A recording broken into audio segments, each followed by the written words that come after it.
Samedi 23 avril 2022. Lecture du livre des Actes des Apôtres, chapitre 4, versets 13 à 21. En ces jours-là, les chefs du peuple, les anciens et les scribes, constataient l'assurance de Pierre et de Jean, et se rendant compte que c'étaient des hommes sans culture et de simples particuliers, ils étaient surpris. D'autre part, ils reconnaissaient en eux ceux qui étaient avec Jésus. Mais comme ils voyaient debout avec eux l'homme qui avait été guéri, ils ne trouvaient rien à redire. Après leur avoir ordonné de quitter la salle du Conseil suprême, ils se mirent à discuter avec eux. Ils disaient: qu'allons-nous faire de ces gens-là? Il est notoire en effet qu'ils ont opéré un miracle. Cela fut manifeste pour tous les habitants de Jérusalem. Et nous ne pouvons pas le nier. Mais pour en limiter la diffusion dans le peuple, nous allons les menacer, afin qu'ils ne parlent plus à personne en ce nom-là. Ayant rappelé Pierre et Jean, ils leur interdirent formellement de parler ou d'enseigner au nom de Jésus. Ceux-ci leur répliquèrent: est-il juste devant Dieu de vous écouter plutôt que d'écouter Dieu? À vous de juger. Quant à nous, il nous est impossible de nous taire sur ce que nous avons vu et entendu. Après de nouvelles menaces, ils les relâchèrent, faute d'avoir trouvé le moyen de les punir. C'était à cause du peuple, car tout le monde rendait gloire à Dieu pour ce qui était arrivé. Parole du Seigneur. Nous rendons grâce à Dieu.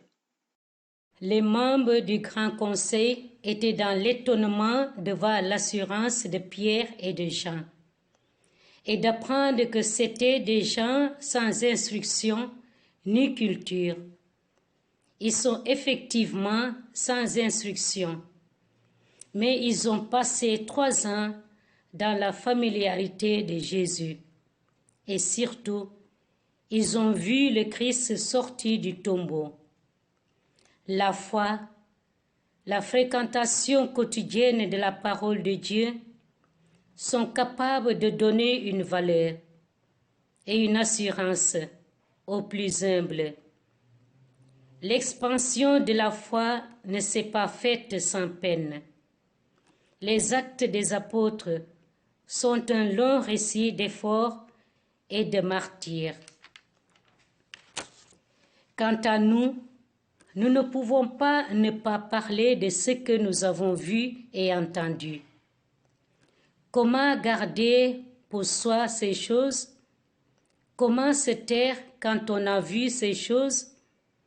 Comment peut-on vivre une vie de chrétien individualiste, chacun pour soi? Comment peut-on être chrétien sans être apôtre, sans être témoin? Mais pour cela, il faut avoir fait l'expérience, avoir éprouvé combien Dieu est une bonne nouvelle pour l'homme. Les apôtres reçoivent de Dieu l'assurance dont ils ont besoin pour lui obéir en rendant témoignage au nom de Jésus. Ils reconnaissent bien en eux ceux qui étaient avec Jésus. Voilà une définition des apôtres. Ceux qui ont fréquenté Jésus. Ce devrait être aussi la définition de tout chrétien. Ceux qui sont avec Jésus. C'est cela qui les a transformés. Avec la foi, Jésus leur donne une mission. Allez proclamer. Armés dans la foi, et envoyer dire au monde et lui donner ce qu'ils ont eux-mêmes reçu et qui les dépasse tant. Donne-nous, Seigneur, de te rendre grâce toujours par ces mystères de Pâques. Amen.